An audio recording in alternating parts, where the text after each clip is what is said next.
नमस्कार, मैं सचिन आपका स्वागत करता हूं आवाज इंडिया टीवी न्यूज चैनल पर। बात करते हैं आज महाविकास अघाड़ी की हुई पत्रकार परिषद पर, जहां लोकसभा चुनाव के परिणाम आने के बाद महाराष्ट्र में पक्ष हो या विपक्ष, सभी पार्टी और नेताओं की बयानबाजी और अटकलों का बाजार गर्म है। इसी कड़ी में आज महाविकास अघाड़ी की संयुक्त पत्रकार परिषद बुलाई गई। पत्रकार परिषद में एनसीपी नेता शरद पवार, शिवसेना नेता उद्धव ठाकरे और कांग्रेस की तरफ से पृथ्वीराज चौहान सहित शिवसेना के नवनिर्वाचित सांसद अनिल देसाई, अरविंद सावंत सहित संजय राउत और सभी पार्टियों के गणमान्य नेता उपस्थित थे।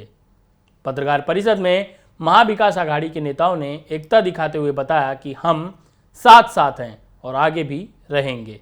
वहीं सहयोगी नेताओं के साथ उद्धव ठाकरे से पूछा गया कि क्या शिवसेना एनडीए से फिर हाथ मिलाने वाली है, तो उन्होंने कहा यहां पत्रकार परिषद में जवाब नहीं दे सकते और कहा कि लड़ाई तो अभी शुरू ही है। मोदी सरकार अब एनडीए सरकार हो गई है। अयोग्य होता हा सुप्रीम कोर्टासमोर सुप्रीम कोर्टाने त्याच्याबद्दल सुद्धा नाराजी व्यक्त केलेली आहे। म्हणून मला असं वाटतं की येत्या कारण आता सुट्टी संपले सुप्रीम कोर्टाची, पण येत्या काही दिवसात त्याची निकालाची आम्ही अपेक्षा करतो। पण जनतेच्या न्यायालयामध्ये काय झाले जगाने बघितलेले आहे।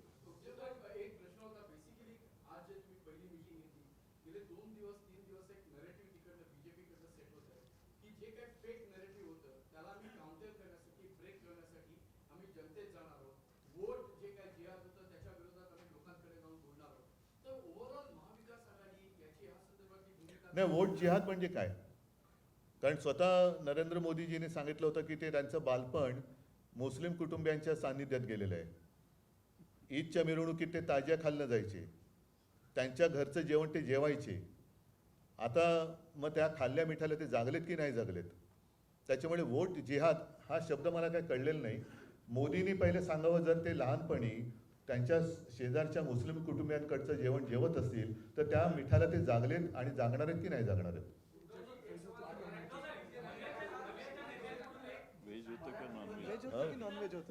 नाही, ते मी फक्त मिठाचं बोललोय। मीठ नॉनव्हेज आणि व्हेज दोन्ही जेवणात टाकतात, त्याच्यामुळे ते जेवण काय जेवले ते त्यांनी सांगावं आणि त्याच्यानंतर त्यांनी गोवंश हत्या बंदी पुढे करणार आहेत का?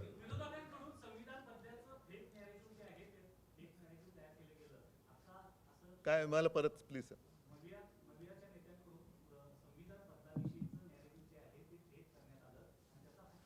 बरं ठीक आहे, यांना मतं दिली तर तुमची संपत्ती हे जास्त मुलं होणाऱ्यांना वाटतील, हे काय खरं नॅरेटिव्ह होतं? मंगळसूत्र उचलून नेतील, तुमच्या घरातले नळ कापून नेतील, तुमचं वीज, हे काय खरं नॅरेटिव्ह होतं? तुमची म्हैस चोरून नेतील, हे काय खरेपणा होता? नकली संतान, नकली सेना, हे काय खरं नॅरेटिव्ह होतं? आणि मी प्रत्येकाला नोकरी देईन, प्रत्येकाला घर देईन, हे काय खरं नॅरेटिव्ह होतं? उद्योगधंदे वाढवीन, हे काय खरं नॅरेटिव्ह होतं?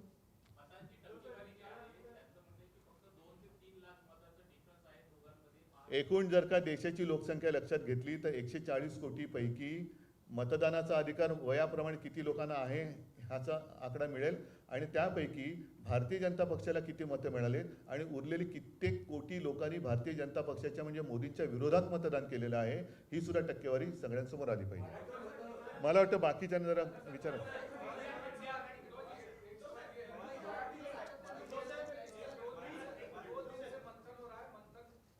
मंथन बीजेपी मंथन कर रही है कि हम चुनाव हारे नहीं हैं, हम कहीं न कहीं नैरेटिव के कारण चुनाव हार रहे हैं और हमारे खिलाफ एक गलत नैरेटिव तैयार किया है। मतलब क्या? कि उनका कहना है कि 400 पार का जो नारा था संविधान बदलने का, वो गलत नैरेटिव तो फिर दिया क्यों था? और आप ही के लोगों ने कहा था कि उन्हें संविधान बदलना है। फिर जो उन्होंने नैरेटिव सेट करने की कोशिश की थी, मंगलसूत्र तुमचं चोरणार, वो क्या असलियत थी? अच्छे दिन आएंगे वो तो हम भूल गए, वो नैरेटिव का क्या हो गया? वो 15 लाख रुपए लाने वाले जो 2014 से अगर हम शुरू करें तो कितने नैरेटिव उन्होंने जो किए थे वो सारे झूठे थे। मोदी गारंटी का क्या हो गया? आपके घर से आपकी तोटी वो निकाल कर लेके जाएंगे, क्या ये संभव है? वीज कनेक्शन काट दिया जाएगा, क्या ये संभव है? तो ये झूठ नहीं था। हाँ, एक मिनिट जरा मराठी।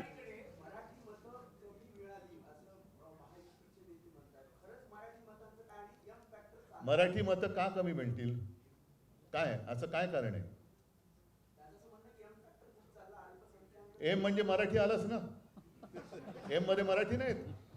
M factor. आणि मी तुम्हाला सांगतो, यावेळेला आम्हाला, मी अभिमानाने सांगेन की लोकशाही वाचवण्यासाठी सर्व धर्मियांनी मतदान केलं. त्याच्यात माझे मराठी तर आहेतच, हिंदूसुद्धा आहेतच, मुस्लिमसुद्धा आहेतच, ख्रिश्चन आहेतच, शीख आहेत, इतर सर्व. आणि तुम्हाला काय वाटतं, रक्त सांडून मिळवलेली मुंबई मराठी माणसांनी त्यांच्या डोळ्यात देखत जर लुटली जात असेल तर अशा वेळेला मराठी माणूस लुटणाऱ्याला मत देईल. महाराष्ट्र आणि मुंबईतला मराठी माणूस मुंबई आणि महाराष्ट्र लुटणाऱ्याला कदापि झोपेत सुद्धा मत नाही देणार. त्याच्यामुळे अजूनही भारतीय जनता पक्षाला वास्तवाची जाणीव आली नसेल तर मग त्याला निवडणुकीच्या निकालाच्या विस्तवाला सामोरं जावं लागेल.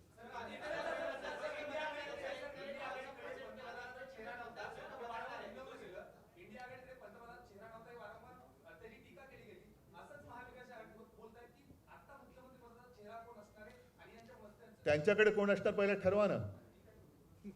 त्यांच्याकडे कोण आहे आता प्रश्न त्यांच्याकडे पण आहे. कारण मला आठवते मी मुख्यमंत्री असताना देवेंद्र फडणवीसांनी ते काय म्हटलं होतं, ते वसली 3 गावं, 2 काय, एक वसेची ना. आता हालत त्यांची तशीच आहे. तिन्हीच्या तिन्ही ओसाड आहेत, एक सुद्धा बसत नाहीये. अरे मला बाकी जरा बाकी पवार साहेब 2 मिनिटं तिकडे विचार.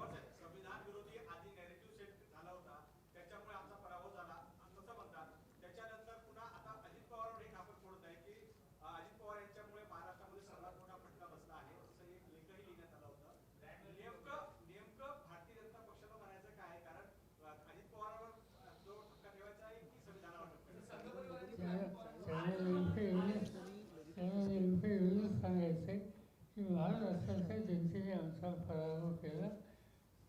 त्या संबंधी कारणं अनेक आहेत, पण ते आम्ही आता बोलू इच्छित नाही.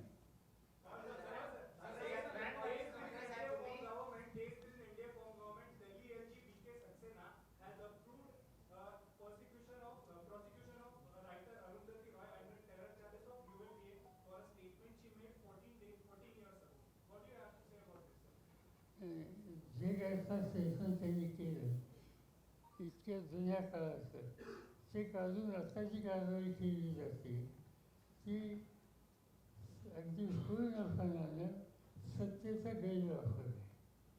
आणखी एक गोष्ट अशी त्या ठिकाणी झाली की काही लोकांच्या बाबतीत तुम्ही आणि काही लोकांच्या यापूर्वी केसेस केल्यानंतर त्याच्या काही लोकांना कोर्टाने जामीन दिला, पण त्याच्यामध्ये अनेक लोक कारण नसताना आरोपाशिवाय आधीच तुरुंगामध्ये आहेत. याचा अर्थ सरळ हा सत्तेचा गैरवापर आहे. आणि या सत्तेच्या गैरवापराच्या संबंधी या निवडणुकीमध्ये लोकांनी जी काही भूमिका घेतली त्याच्यातून शहाणपणा शिकतील अशी अपेक्षा होती, पण तो काही शहाणपणा शिकलेला दिसत नाही.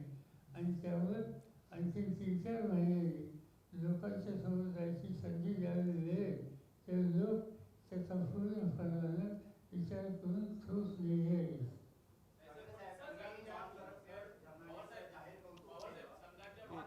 ते विचारतात.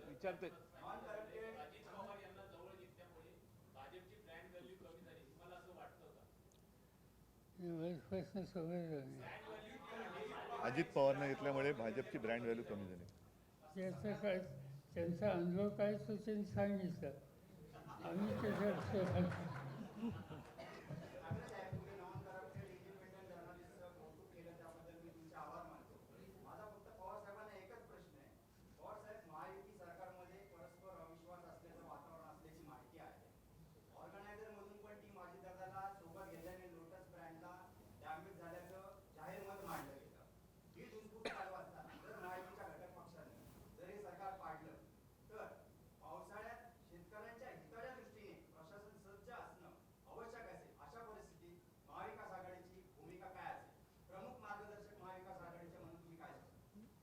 साधी ही गोष्ट आहे की आम्हा लोकांच्या हातामध्ये आज काही महाराष्ट्राची सत्ता नाही.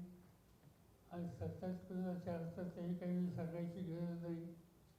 आणि तुम्ही म्हणता तशी परिस्थिती आज तातडीने येईल असं दिसत नाही आणि तर आम्हाला आनंद आहे.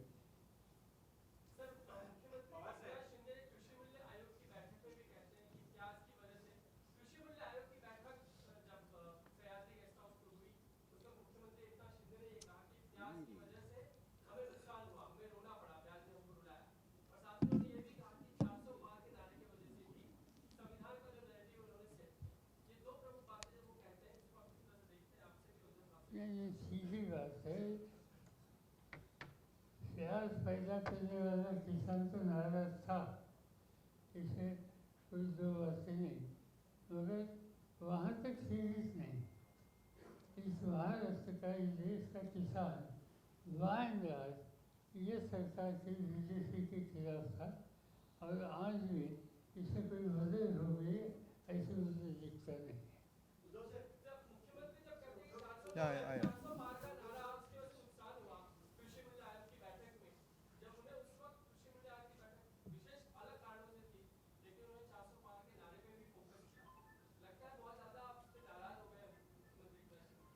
छोड़ो, हर एक का अनुभव अपने पास होता है. तो प्याज के कारण भाजप को तो रोना पड़ा ही, लेकिन साथी जो है उनके वजह से भी वो रो रहे हैं.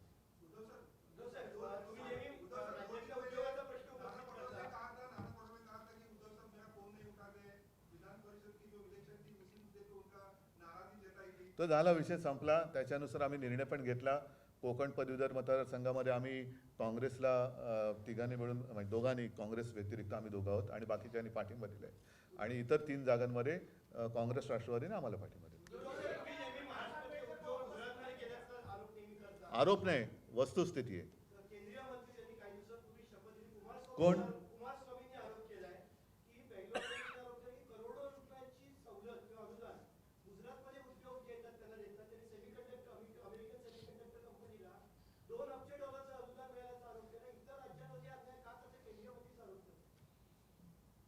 मग मी काय उत्तर देऊ? त्यांनी पंतप्रधानांकडे उत्तर मागायला पाहिजे, कारण त्यांना पाठिंबा दिला आहे. आणि मी माझ्या प्रचाराच्या भाषणात सुद्धा सांगत होतो की आमचा गुजरातबद्दल काही राग नाही. इंडिया आघाडीचं सरकार आल्यानंतर आणि उद्यासुद्धा आल्यानंतर आम्ही गुजरातच्या हक्काचं काय असेल ते देऊ. पण याकरता मोदी आणि अमित शाह गुजरात आणि संपूर्ण देश यांच्यामध्ये एक जी भिंत उभी करतायत ती अत्यंत घातक आहे. तशी भिंत त्यांनी उभी करता कामा नये. महाराष्ट्राच्या हिताचं असेल ते महाराष्ट्राला मिळालंच पाहिजे. गुजरातचे असेल ते जरूर गुजरातला द्या. तसंच अन्य राज्यांना जे आवश्यक आहे आणि त्यांच्या हक्काचं आहे ते दिलं गेलंच पाहिजे. त्यालाच आपण केंद्र सरकार म्हणतो. खरं केंद्र सरकार हा शब्द चुकीचा आहे, कारण आपली संघराज्य पद्धत आहे.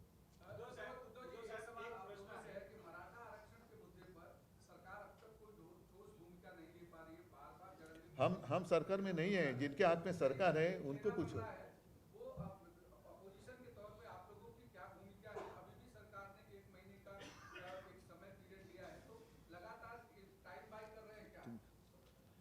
सीधी बात यह है कि ये इशू है, इससे पहले जो कोई महाराष्ट्र गवर्नर थे उन लोगों ने डिस्कशन किया था, कुछ कमिटमेंट किए थे जो वहाँ बच्चे थे आंसर पर, उन्हें कुछ कमिटमेंट की, मगर इस पर अमल नहीं हुआ और इसीलिए फिर ये उपोषण का मामला शुरू हो गया.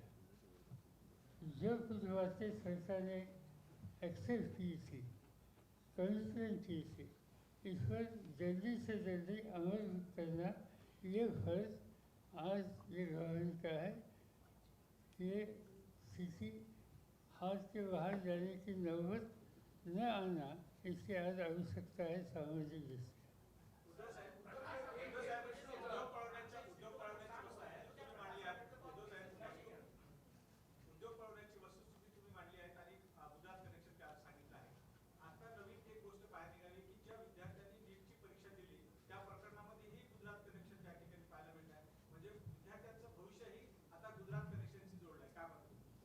नाही, म्हणूनच मी म्हटलं ना की हा जो त्यांचा काही अट्टाहास आहे, त्यांना 10 वर्षात समजायला पाहिजे होतं की संपूर्ण देशाने त्यांना पंतप्रधानपद दिलं होतं.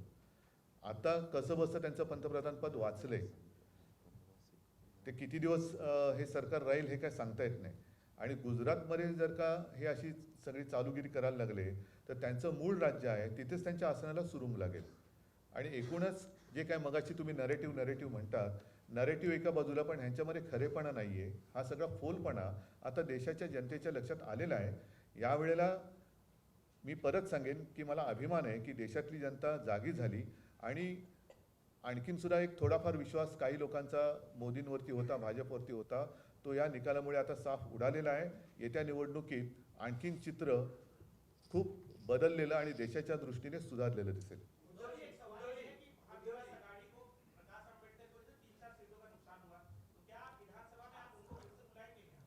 देखो, पहले ही जैसे जयंतराव जी ने कहा, जितने लोग हमारे साथ अभी रहे और उन्होंने संघर्ष किया, हम उनको लेकर आगे जाएंगे.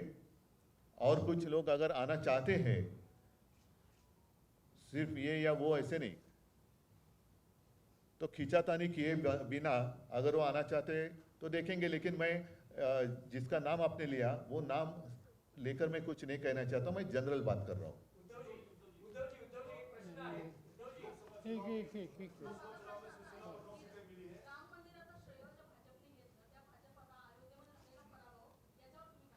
एकच तुमच्या लक्षात असेल, मी 22 जानेवारीला ताळाराम मंदिरात गेलो होतो आणि 23 जानेवारीला ज्या दिवशी शिवसेना प्रमुखांचा जन्मदिवस असतो तेव्हा नाशिकच्या सभेत मी म्हटलं होतं की आम्हाला भाजपा मुक्त राम पाहिजे. तो भाजपा मुक्त राम अयोध्यावासियाने आणि उत्तर प्रदेश जिथे जिथे प्रभू रामचंद्राचं वास्तव्य होतं तिथे तिथे भाजपाने सपाटून मार खाल्लेला आहे. म्हणजे आता भाजप मुक्त राम झालेला आहे.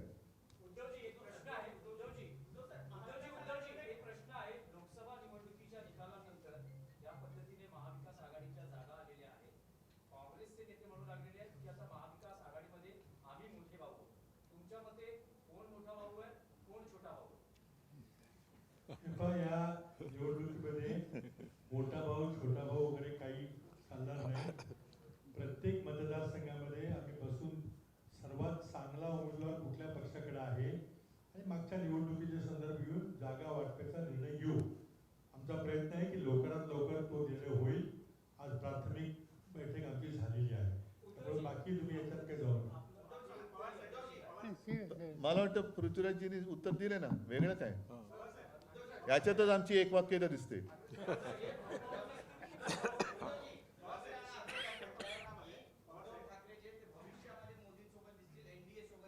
कोण? ठीक आहे.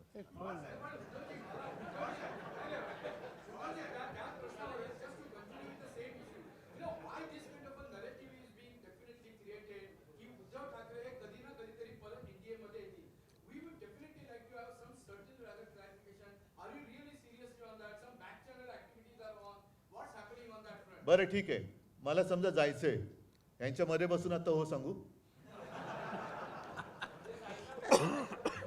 कैमरामैन सिद्धांत तांबे के साथ अंजनी मिश्रा की रिपोर्ट, सचिन दुबे, आवाज इंडिया.